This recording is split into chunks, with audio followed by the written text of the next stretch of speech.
నమస్కారం.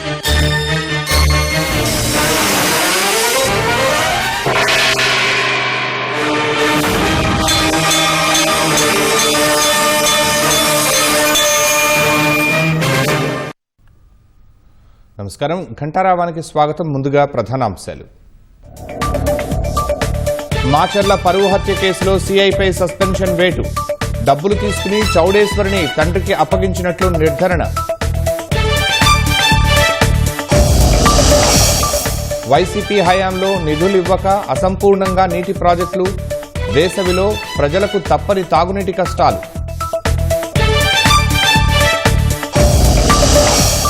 హైదరాబాద్లో మరోసారి డ్రగ్స్ పార్టీ కలకలం. తారామతి బారాదరి రిసార్ట్లో 6గురికి పాజిటివ్.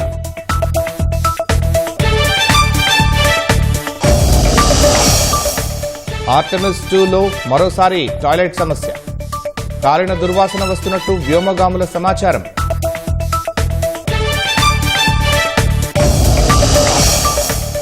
నిస్సహాయత స్థితిలోనే ట్రంప్ మేకపోతు గాంభీర్యం. మౌలిక సదుపాయాలపై దాడులు చేస్తే ప్రతీకారం తప్పదన్న ఇరాన్.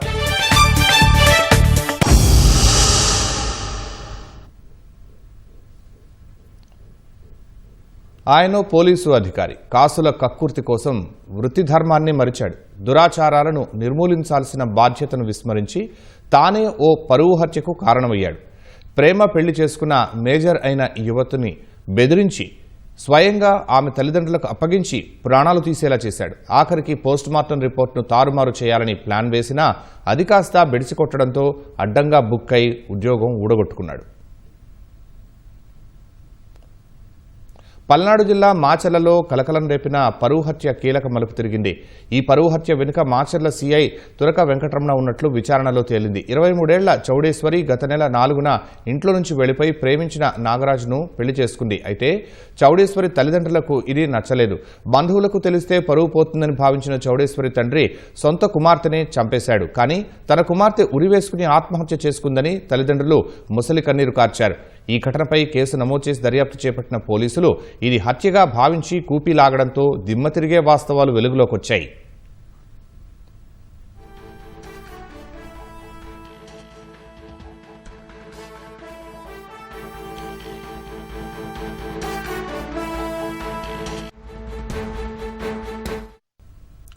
ప్రేమ పెళ్లి చేసుకున్న కుమార్తె ఆచూకీ చెబితే డబ్బులు ఇస్తానని ఆమె తండ్రి ఎర్రచూపాడు.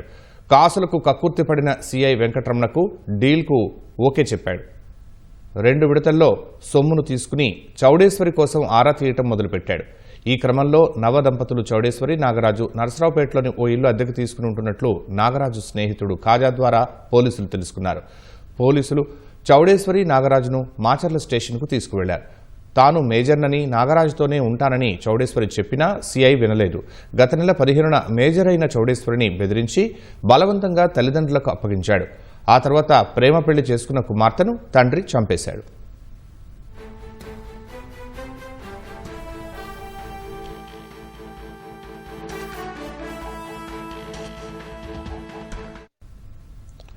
ఈ పరువు హత్యలో తన పేరు బయటపడకుండా ఉండేందుకు సీఐ వెంకటరమణ చేయని ప్రయత్నం లేదు. ఆఖరికి పోస్టుమార్టం రిపోర్టును కూడా తారుమారు చేయాలని చూశాడు. ఆత్మహత్యగా చిత్రీకరించాలని పన్నాగం పన్నాడు. అయితే పోస్టుమార్టం రిపోర్టులో ఆత్మహత్య ఆనవాళ్లు లేవని వైద్యులు తేల్చడంతో సీఐ బండారం బయటపడింది. చౌడేశ్వరిని బలవంతంగా తల్లిదండ్రులకు అప్పగించి పరువు హత్య కారణమయ్యారంటూ వెంకటరమణను సస్పెండ్ చేస్తూ పల్నాడు జిల్లా ఎస్పీ కృష్ణారావు ఉత్తర్వులు జారీ చేశారు.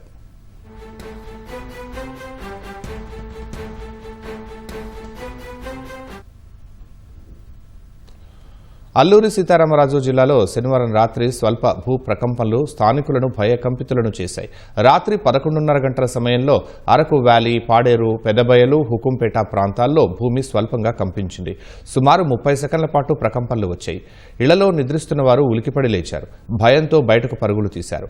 ఒడిశాలోని కోరాపుట్ కేంద్రంగా 4.4 తీవ్రతతో భూకంపం నమోదైంది. ఇలా గజ్జ గజ్జ గజ్జ అదిరిపోయింది బాబు. ఇల్లంతా రేకులంతా పడిపోయినట్టు మేము అందరం బయట తీరొచ్చేసాం భయపడి. ఇదిగో సదురు దగ్గరే కూర్చున్నాం. కొత్తపల్లి నుంచి వచ్చాం. కొత్తపల్లి వాటర్ ఫాల్స్ చూసుకుని పాడేరు నుంచి అరకులో వెళ్దాం అనుకున్నాం. పాడేరులో ఆగాం. కానీ రాత్రి 11:30-35 నిమిషాల మధ్యలో ఒక చిన్న ఎర్త్క్వేక్ టైప్ వచ్చింది. బిల్డింగ్ అంతా షేక్ అయిందండి. మేము పడుకున్నాం. 11:30 అయితే మందరం పడుకునే సమయమే. కానీ అందరం పడుకునే సమయంలో కూడా షేక్ మొత్తం బెడ్ మొత్తం బిల్డింగ్ అంతా షేక్ అవుతున్నట్టు, ఫ్యాన్ కూడా భూకంపం వచ్చినట్టు, లేకపోతే లైట్లన్నీ ఫ్లక్చువేట్ అవుతున్నట్టు మొత్తం అంతా కనబడింది. దాని ద్వారా మేమంతా బయటకు వచ్చాం. 11:30 ఆ టైంకి సడన్ గా సౌండ్ వచ్చింది. ఆ సౌండ్ వచ్చిన తర్వాత ప్రొక్లైనర్ వెహికల్ ఏదో వెళ్తుందనేసి మేము అనుకున్నాము. తర్వాత అది చాలా పెద్ద సౌండ్, చాలా స్లో అయిందనమాట. మేము ఇంకా వెంటనే భయపడి ఇక మా మావయ్యలు మేమందరం బయటకు వచ్చేసి ఇలా కూర్చొని మీకు మేము ఇన్ఫార్మ్ చేసాం. మేము మందులు అన్ని మరి బయట తెచ్చాము. ఆవిడ పేషెంట్, మళ్ళీ ఏ టైంకి ఏట్ అవుతుందో తెలియదు, భయపడి బయటకు అన్ని తెచ్చి పెట్టుకున్నాము. మా ఇంట్లో ఫంక్షన్ అవుతుంది సార్. మేమందరం ఫంక్షన్ హడావిడిలో ఉన్నాము. అదే కూరగాయలు, ఉల్లిపాయలు అవన్నీ కట్ చేస్తున్నాం సార్. కట్ చేస్తుంటే సడన్ గా భూమి కదిలినట్టు అనిపించింది సార్. అనిపించి చైర్లు అవి కొంచెం కదిలినట్టు, సామాన్లు అవి పడడం అలా జరిగింది సార్. కాసేపు టెన్షన్ పడి భయపడి కూర్చొని పోయాం సార్ అందరం. రాజధాని అమరావతిపై చట్టబద్ధత అంశంపై దేశ విదేశాల్లోని తెలుగు ప్రజలు ఆనందం వ్యక్తం చేస్తున్నారు. ఆస్ట్రేలియాలోని మెల్బోర్న్ నగరంలో తెలుగు ప్రజలు సంబరాలు చేసుకున్నారు. రాష్ట్రానికి ఒకటే రాజధాని అంటూ నినాదాలు చేశారు. చట్టబద్ధత చేసినందుకు ప్రధాని మోదీ, సీఎం చంద్రబాబు, ఉప ముఖ్యమంత్రి పవన్ కళ్యాణ్, మంత్రి లోకేష్ కు కృతజ్ఞతలు తెలిపారు. కూటమి ప్రభుత్వం మరో 10 ఏళ్ల పాటు ఉంటే ఆంధ్రప్రదేశ్ చాలా అభివృద్ధి చెందుతుందని ఆశాభావం వ్యక్తం చేశారు. అమరావతి జై అమరావతి జై అమరావతి జై అమరావతి జై సిబిఎన్ జై లోకేష్ జై మహాకూటమి జై సిబిఎన్ జై సిబిఎన్ జై సిబిఎన్ జై సిబిఎన్ జై సిబిఎన్ జై పవన్ కళ్యాణ్ జై సిబిఎన్ జై లోకేష్ జై లోకేష్ జై ఎన్టీఆర్ జై సిబిఎన్ జై లోకేష్ జై పవన్ కళ్యాణ్ జై జనసేన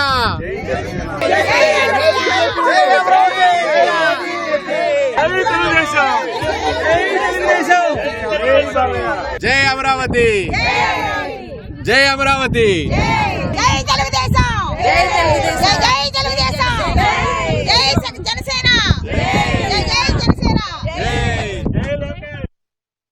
అమరావతిని ఆంధ్రప్రదేశ్ రాజధానిగా చేయడం చాలా సంతోషం అండి. ఈ సందర్భంలో మేము ఈ ఆనందాన్ని ఉత్సాహంగా అందరితో ఇక్కడ పంచుకోవడమే కాకుండా మేము ధన్యవాదాలు తెలుపుతున్నామండి చంద్రబాబు నాయుడు గారికి, అలాగే పవన్ కళ్యాణ్ గారికి, లోకేష్ గారికి, నరేంద్ర మోడీ గారికి, కూటమి ప్రభుత్వానికి థ్యాంక్స్ చెప్తున్నాము. ఈ నిర్ణయం వల్ల మరింత ముందుకు సాగి డెవలప్ కావాలని కోరుకుంటున్నామండి. పార్లమెంట్లో అమరావతి రాజధాని బిల్లు పాస్ అయినందుకు మన అందరి పార్లమెంట్ సభ్యులకి, అలానే మోడీ గారికి అందరికీ ధన్యవాదాలు తెలుపుతున్నాము. ఒకటే రాజధాని మంది అమరావతి. నేను తెలంగాణ హైదరాబాద్ నుంచి, తెలంగాణ బిడ్డల తరపు నుంచి, నేను తెలుగు బిడ్డల తరపు నుంచి ఆంధ్రప్రదేశ్కి ఏదైతే అమరావతి రాజధానిగా పార్లమెంట్లో బిల్ పాస్ అయ్యి ఆంధ్రప్రదేశ్ రాజధానిగా గుర్తిస్తానికి పార్లమెంట్లో మోడీ గారికి అయితేంది, చంద్రబాబు నాయుడు గారికి, కూటమి మిత్రులకు ధన్యవాదాలు తెలియజేస్తున్నాము. అమరావతి రాజధానిగా డిక్లేర్ చేయడం చాలా సంతోషకరంగా ఉంది. అందరికీ మా శుభాకాంక్షలు. ఎందుకంటే అమరావతి అనేది కేవలం ప్రదేశమే కాదు, అది మన చారిత్రక పట్టణము. అందులో విద్యా సంస్కృతికి ఎంతో చరిత్ర కలిగిన నేల. పార్లమెంట్ లో డిక్లేర్ చేసినటువంటి సమయంలో మోదీ గారికి, చంద్రబాబు నాయుడు గారికి, పవన్ కళ్యాణ్ గారికి శుభాశీస్సులు. ఆంధ్రప్రదేశ్ కి క్యాపిటల్ గా అమరావతి వచ్చినందుకు శుభాకాంక్షలండి. ముఖ్యంగా కూటమి ప్రజలందరికీ శుభాకాంక్షలు. మోదీ గారికి, చంద్రబాబు నాయుడు గారికి, పవన్ కళ్యాణ్ గారికి, లోకేష్ గారికి కంగ్రాచులేషన్స్ అండి. అమరావతిని ఆంధ్రప్రదేశ్ క్యాపిటల్ గా రాజ్యాంగబద్ధంగా పార్లమెంట్ లో అప్రూవ్ చేసినందుకు ఆంధ్రప్రదేశ్ రాష్ట్ర ప్రజలందరికీ, అలాగే ప్రపంచంలో ఉన్న తెలుగు వారందరికీ నా శుభాకాంక్షలు. వైసీపీ నేతలు చేసిన అరాచకాలపై ఎన్టీఆర్ భవన్లో నిర్వహించిన గ్రీవెన్స్లో ఫిర్యాదులు వెల్లువెత్తాయి. శనివారం గ్రీవెన్స్కు తరలివచ్చిన ప్రజల నుంచి నేతలు వినతులు స్వీకరించారు. టీడీపీకి అనుకూలంగా ఉన్నారని కక్షగట్టి వైసీపీ నాయకులు స్థలం కాజేశారని అన్నమయ్య జిల్లా పుంగనూరు మండలం నేతిగట్లపల్లి పంచాయతీకి చెందిన గంగులమ్మ గ్రీవెన్స్లో ఫిర్యాదు చేశారు. 40 గ్రామాలకు ఉపయోగపడే రోడ్డుకు మరమ్మతులు చేయాలని, పల్నాడు జిల్లా సత్తెనపల్లి మండలం భీమవరానికి చెందిన నిశానం, మోనా అర్జీ ఇచ్చారు. వీటితో పాటు పలువురు పింఛన్, రేషన్, ఇళ్ల నిర్మాణాల సమస్యలపై అర్జీలు ఇచ్చారు. వినతులు స్వీకరించి సమస్యల పరిష్కారానికి కృషి చేస్తామని మంత్రి బీసీ జనార్దన్ రెడ్డి, రాష్ట్ర building and constructions work committee chairman Raghuramaraju హామీ ఇచ్చారు.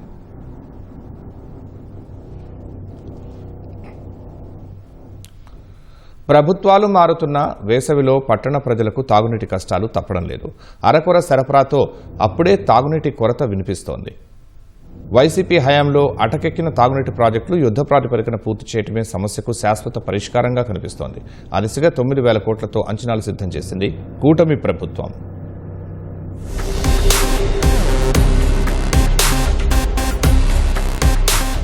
వేసవి ఆరంభంలోనే మొదలైన తాగునీటి కష్టాలకు సాక్ష్యాలు వీధుల్లో కనిపిస్తున్న ఈ నీళ్ల డ్రమ్ములు. మార్కాపురంలో కొన్ని వీధుల్లో ఏ ఇంటికెళ్లినా ఇలాంటి డ్రమ్ములుంటాయి. ఇవి నింపడానికి ప్రజలు పడే పాట్లు అన్నీ ఇన్నీ కావు. ఇప్పుడైతే పైపుల్లో నీళ్లు 3-4 రోజులకు వదులుతున్నారు. ఎండలు ముదిరితే ఎన్ని రోజులకోసారి ఇస్తారో తెలియని ఆందోళన గృహిణుల్ని వెంటాడుతోంది.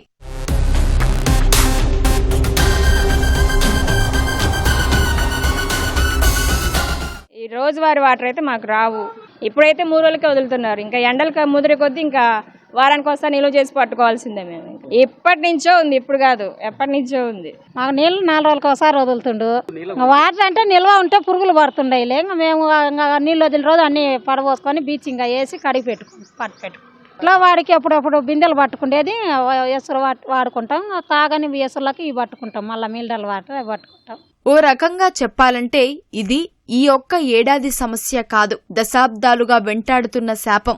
ఏటా వేసవి వచ్చిందంటే డ్రమ్ముల్లో నిల్వ చేసుకుని వాడుకోవడం ఇక్కడి ప్రజలకు అలవాటైపోయింది. పైపుల ద్వారా నీటి సరఫరాకు అవకాశం లేని శివారు ప్రాంత కాలనీలకు నగరపాలక సంస్థలు ట్యాంకర్లతో అందిస్తున్నాయి. పరిస్థితి తీవ్రత దృష్ట్యా అధికారులు వీధుల్లోనే పవర్ బోర్లు తవ్వించి వాటి ద్వారా నీరు అందిస్తున్నారు. అవి ఇంటి అవసరాలకే తప్ప తాగడానికి పనికి రావడం లేదు. తాగునీటి కోసం ప్రైవేట్ ఆర్ఓ ప్లాంట్ల నుంచి ఆధారపడుతున్నారు. వానాకాలం వచ్చినప్పుడు 2 days అలా వదులుతారు, ఎలా వాటర్ ఉంటుందని. ఇంకా ఎండాకాలం, చలికాలం వచ్చినప్పుడు కొంచెం వాటర్ ఇబ్బంది ఉంటుంది. అది దాన్ని చూసుకొని నిలబెట్టుకొని వాటర్ చూసుకుంటా ఉంటాము. అది తాగడానికైతే యూజ్ చేయట్లేదు. ఇంకా మేము డ్రమ్ములు 4 daysకి ఐడియా ఉంటుంది కదా సార్, ఐడియా బట్టి డ్రమ్ములు పట్టుకొని యూజ్ చేసుకుంటూ ఉంటాం నిలబెట్టుకొని. అది ఇంకా వాటర్ నిలవ ఉన్నా కూడా కొంచెం ప్రాబ్లం అవుతుంది సార్. కొంచెం మాకు 2 daysకో 3 daysకో వదిలితే కొంచెం యూజ్ ఉంటుందని ఆలోచిస్తున్నాం. అంతకుముందు మేము ఉండడానికి 9 years బ్యాక్కి ఇప్పుడు చాలా అయ్యింది. ఇంకొంచెం ఇంప్రూవ్మెంట్ అయితే బాగుంటుందని కోరుకుంటున్నాం. నెక్స్ట్ జనరేషన్ పిల్లలకు కానీ ఇలా వాటర్ ఇప్పుడు వానలు పడుతున్నాయి కదా సార్, అలా నిలవున్న దోమలు ఉంటున్నాయి అని అలా కొంచెం ఇబ్బంది పడుతున్నాం. ఒక్క మార్కాపురంలోనే కాదు, జిల్లాలోని కనిగిరి, గిద్దలూరు పట్టణాల్లో ఇదే పరిస్థితి. ఏషియన్ ఇన్ఫ్రాస్ట్రక్చర్ ఇన్వెస్ట్మెంట్ బ్యాంకు రుణంతో 2019లో అప్పటి టీడీపీ ప్రభుత్వం కొన్ని తాగునీటి పథకాలు చేపట్టింది. ఓవర్ హెడ్ ట్యాంకులు, పంపింగ్ స్టేషన్లు, ఇతర నిర్మాణ పనులను 20% వరకు పూర్తి చేసింది. ఆ తర్వాత వచ్చిన వైసీపీ ప్రభుత్వం నిధులివ్వక గుత్తేదారుల పనులు ఆపేశారు. రాష్ట్ర వ్యాప్తంగా 85 పట్టణాల్లో దాదాపు 7 ఏళ్ల క్రితం ప్రారంభించిన తాగునీటి ప్రాజెక్టులు అసంపూర్తిగా వెక్కిరిస్తున్నాయి. వైసీపీ హయాంలో నిధులివ్వకపోవడం వల్ల పనులు ఆగిపోయాయి. అందుకే ఇంకా పవర్ బోర్లు, ట్యాంకర్లపైనే ఆధారపడాల్సిన దుస్థితి నెలకొంది.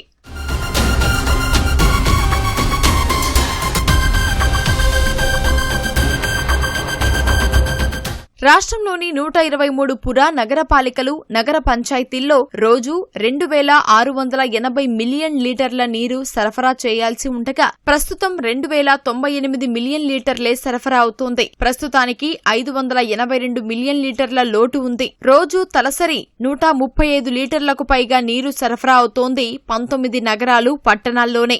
71 చోట్ల తలసరి సరఫరా 70 నుంచి 135 లీటర్లుగా ఉంటే 33 చోట్ల తలసరి 70 లీటర్ల కంటే తక్కువ అందిస్తున్నారు. పట్టణాల్లో అసంపూర్తిగా నిలిచిన తాగునీటి ప్రాజెక్టులు పూర్తి చేయడమే ప్రజలు ఏటా వేసవిలో ఎదుర్కొంటున్న దాహార్తి సమస్యకు శాశ్వత పరిష్కారం. దానికోసం 9,000 కోట్లతో అంచనాలు రూపొందించినట్లు మంత్రి నారాయణ చెప్తున్నారు. అమృత్ పథకంతో పాటు ఏఐఐబి, యుఐడిఎఫ్ రుణాలతో పనులు పూర్తి చేసేందుకు టెండర్ల ప్రక్రియ కూడా పూర్తయింది. పనులు త్వరలోనే ప్రారంభిస్తామని వెల్లడించారు. నిమ్మ రైతుల పంట పండుతోంది. వేసవి కాలంతో పాటు ఉత్తరాది రాష్ట్రాల్లో నిమ్మకాయలకు భారీగా డిమాండ్ పెరగడం రైతులకు కలిసొస్తోంది. నెల్లూరు జిల్లా పొదలకూరు మార్కెట్లో నిమ్మ బస్తా ధర 10,000 రూపాయలు పలుకుతోంది.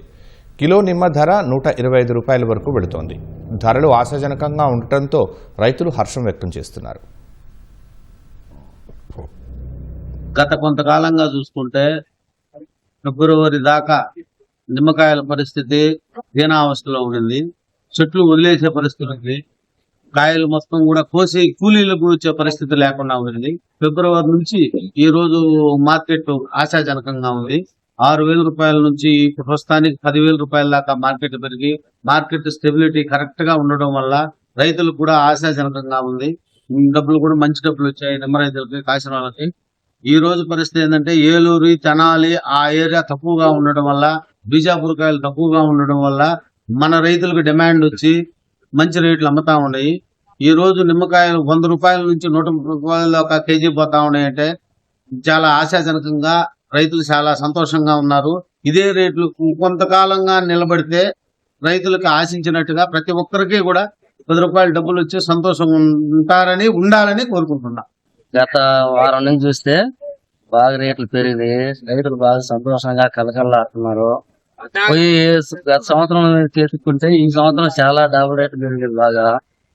ఇదే విధంగా ఉంటే తోటలో చాలా తక్కువగా ఉన్నాయి కాయలు. అందువల్ల ఏంటంటే రేట్లు పెరిగి రావడంగా మాకు చాలా సంతోషంగా ఉంది. మేము కలకల్లాడుతున్నాం. ఇంత మాత్రం ఉంటే మాకు బాగా ఇబ్బంది. ఇంకా పెరిగితే కూడా సంతోషమే మాకు.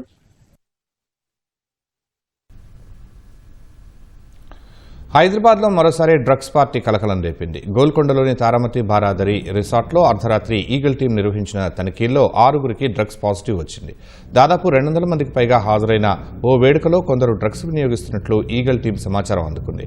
డ్రగ్స్ వినియోగదారుల సస్పెక్ట్ షీట్లో ఉన్నవారు వేడుకకు వెళ్లినట్లు తెలుసుకున్న ఈగల్ డీసీపీ భిక్షపతి గోల్కొండ పోలీసుల సహకారంతో రాత్రి 10 గంటల సమయంలో సోదాలకు వెళ్లారు. పారిపోయేందుకు అవకాశం లేకుండా చుట్టుముట్టి అనుమానాస్పదంగా ఉన్న 36 మందికి డ్రగ్స్ కిట్లతో పరీక్షలు జరపగా 6గురికి డ్రగ్స్ పాజిటివ్ వచ్చింది. ఇందులో ఒక యువతి ఉన్నట్లు సమాచారం. వీరిని అదుపులోకి తీసుకున్నారు.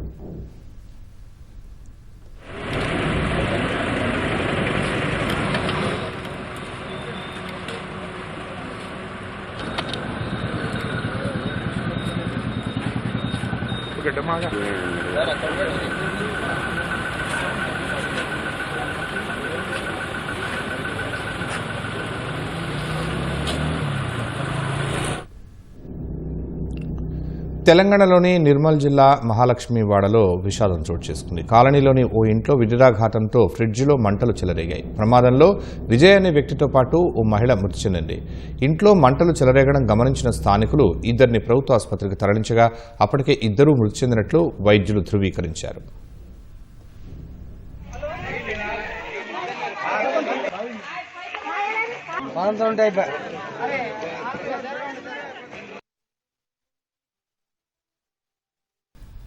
హర్మూజ్ జలసంధి విషయంలో అమెరికా అధ్యక్షుడు డొనాల్డ్ ట్రంప్ మరోసారి ఇరాన్ను తీవ్రస్థాయిలో హెచ్చరించారు.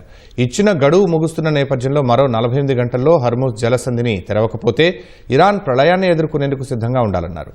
ట్రంప్ హెచ్చరికలకు వెనక్కి తగ్గని ఇరాన్ తాజాగా అమెరికాకు చెందిన మరో 2 హెలికాప్టర్లను నేలకూల్చినట్టు తెలిపింది. ప్రపంచ చమురు వాణిజ్యానికి అత్యంత కీలకమైన హర్ముజ్ జలసంధి విషయంలో ఇరాన్కు అమెరికా అధ్యక్షుడు డొనాల్డ్ ట్రంప్ మరోసారి గట్టి హెచ్చరికలు పంపారు. ట్రూత్ సోషల్ వేదికగా స్పందించిన ట్రంప్ 48 గంటల్లోగా జలసంధిని తెరవడమో లేదా ఒప్పందానికి రావడమో జరగకపోతే విధ్వంసకర పరిణామాలు ఎదుర్కొనేందుకు సిద్ధంగా ఉండాలని ఇరాన్కు స్పష్టం చేశారు. ఇచ్చిన 10 రోజుల గడువు మించిపోతోందని, దీనిపై స్పందించకపోతే ప్రత్యక్ష నరకాన్ని చూస్తారని తీవ్రస్థాయిలో హెచ్చరించారు. ఇకపై మిమ్మల్ని ఆ దేవుడే కాపాడాలని ట్రూత్లో పేర్కొన్న ట్రంప్ ఇరాన్ ప్రళయాన్ని చూడటానికి మిగిలింది 2 రోజులేనని తేల్చి చెప్పారు. తొలుత విధించిన గడువు సోమవారంతో ముగుస్తుండటంతో ట్రంప్ ఈ అల్టిమేటం జారీ చేశారు. మరోవైపు యుద్ధ విమానం కూలిపోయినప్పటికీ ఇరాన్తో చర్చలపై ఎలాంటి ప్రభావం ఉండబోదని ట్రంప్ స్పష్టం చేశారు. యుద్ధంలో ఇలాంటి ఘటనలు సహజమని వ్యాఖ్యానించారు. అయితే గల్లంతైన పైలట్ గురించి గాలింపు చర్యల వివరాలు వెల్లడించడానికి ట్రంప్ నిరాకరించారు. ట్రంప్ తీవ్రస్థాయిలో హెచ్చరికలు చేస్తున్నా ఇరాన్ ఏమాత్రం వెనక్కి తగ్గడం లేదు. శుక్రవారం నాడు మరో 2 అమెరికా హెలికాప్టర్లను నేలకూల్చినట్టు తాజాగా ఇరాన్ సైనిక ప్రతినిధి ప్రకటించారు. వీటితో పాటు అమెరికాకు చెందిన మరికొన్ని లక్ష్యాలను ఛేదించినట్లు వెల్లడించారు. అమెరికాకు శుక్రవారం ఒక చీకటి రోజుగా మిగిలిపోతుందని పేర్కొన్నారు. హెలికాప్టర్లు కూలిన విషయాన్ని యుఎస్ అధికారికంగా ధృవీకరించినప్పటికీ ఆ దేశంలోని పలు మీడియా సంస్థలు 2 హెలికాప్టర్లను టెహ్రాన్ కూల్చివేసినట్లు కథనాలు ప్రచురించాయి. ఇరాన్ ఇప్పటికే అమెరికాకు చెందిన 2 యుద్ధ విమానాలను నేలకూల్చింది. శుక్రవారం కూలిపోయిన F-15E స్ట్రైక్ ఈగిల్ విమానంలోని ఒక పైలట్ ను అమెరికా దళాలు రక్షించగా మరో పైలట్ కోసం ముమ్మరంగా గాలిస్తున్నాయి. రెండో పైలట్ నైరుతి ఇరాన్లోని పర్వతాల్లో చిక్కుకున్నట్లు పలు వార్తా కథనాలు వెలువడ్డాయి. అటు అమెరికా పైలట్ కోసం ఇరాన్ కూడా ముమ్మరంగా గాలిస్తోంది. శత్రుదేశ పైలట్ ఆచూకీ చెప్పిన వారికి తగిన పారితోషికం ఇస్తామని ప్రకటన కూడా చేసింది. అటు ఇజ్రాయెల్పై కూడా క్షిపణి దాడుల్ని కొనసాగిస్తుంది. ఇరాన్ దాడిలో ఇజ్రాయెల్లోని రమద్ గాన్ పట్టణంలో ఓ భవనం ధ్వంసమైంది.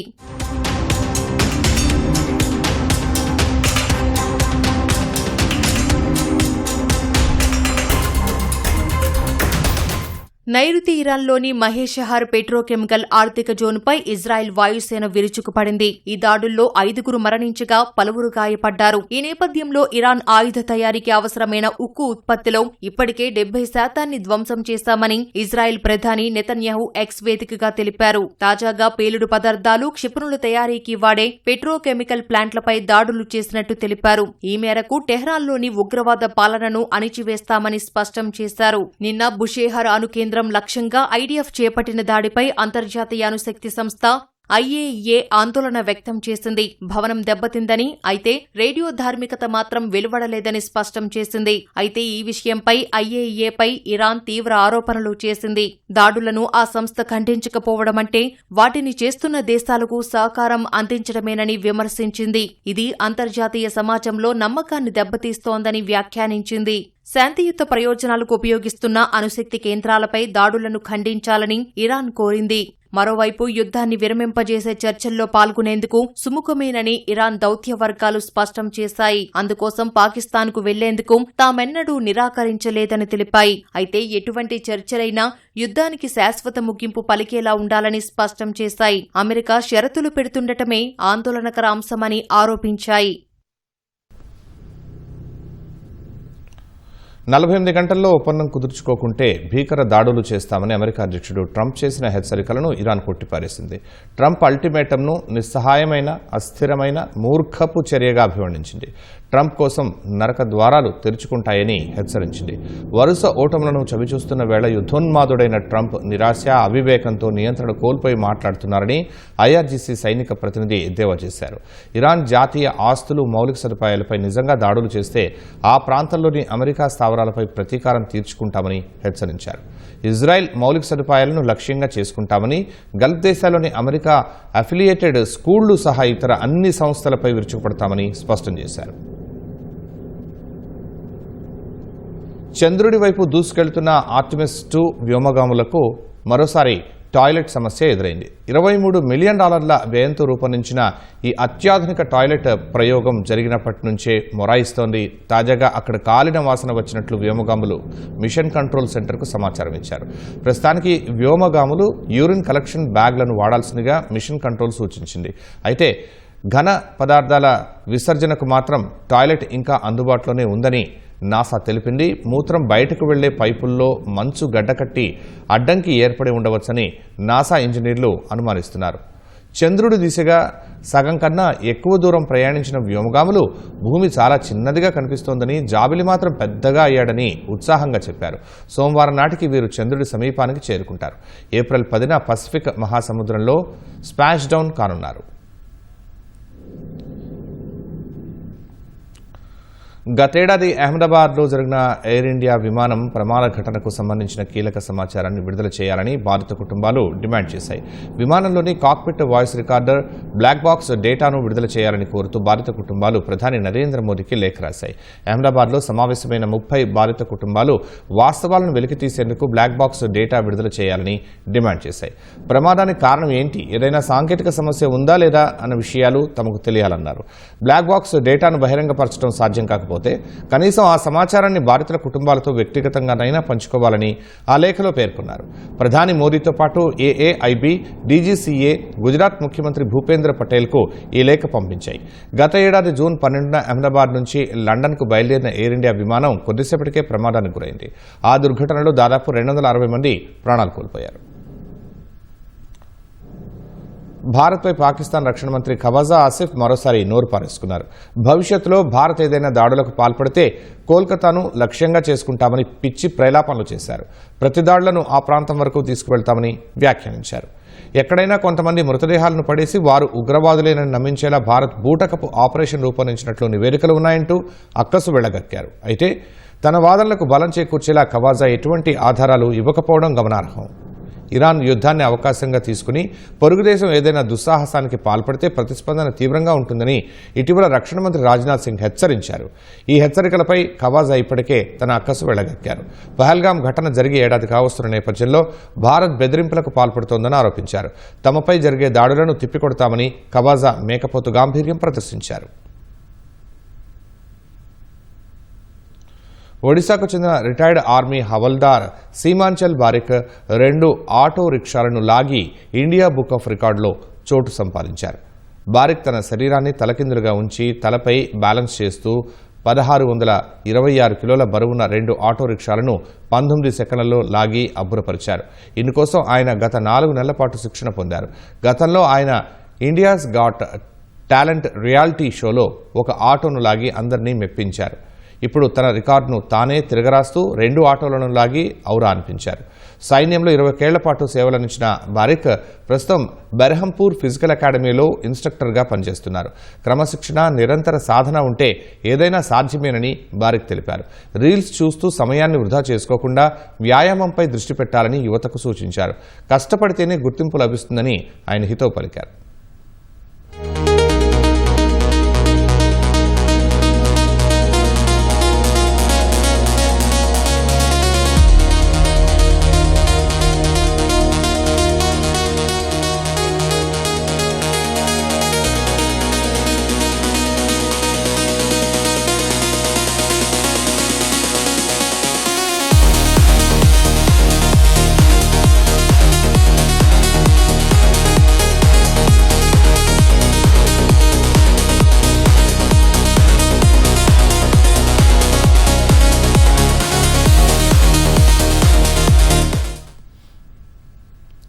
మనిషి ఎక్కడున్నా, ఏ దేశంలో నివసిస్తున్నా తన పుట్టిన గడ్డను మరచిపోడన్న దానికి నిదర్శనంగా నిలుస్తున్నారు బీహార్కు చెందిన బషర్ హబీబుల్లా.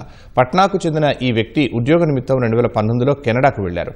అక్కడ స్థిరపడిన తర్వాత ఓ కారును కొనుగోలు చేశారు. అయితే ఆ కారుకు సాధారణ నంబర్ ప్లేట్ కాకుండా తన రాష్ట్రం పేరు వచ్చేలా బీహార్ అని రిజిస్ట్రేషన్ చేయించుకున్నారు. ఇందుకోసం ఆయన అదనంగా $100 కెనడియన్ ఖర్చు చేశారు. బషర్ తన మొదటి కారు నంబర్కు బీహార్ అని పేరు పెట్టగా రెండో కారు నంబర్ ప్లేట్కు తన సొంత నగరం పట్నా పేరుతో రిజిస్ట్రేషన్ చేయించారు. తాను మొదట్లో కెనడా వచ్చినప్పుడు ఇక్కడి రోడ్లపై పంజాబ్ అని రాసి ఉండటాన్ని గమనించినట్లు బషర్ హబీబుల్లా తెలిపారు. బీహార్ వాసులను కలవటానికి ఇదొక మంచి మార్గం అనిపించి కారుకు తన రాష్ట్రం పేరు పెట్టినట్లు చెప్పారు. దీని ద్వారా కెనడాలో సుమారు 90% మంది బీహార్ సంతతి వ్యక్తులను తాను కలిసినట్లు పేర్కొన్నారు.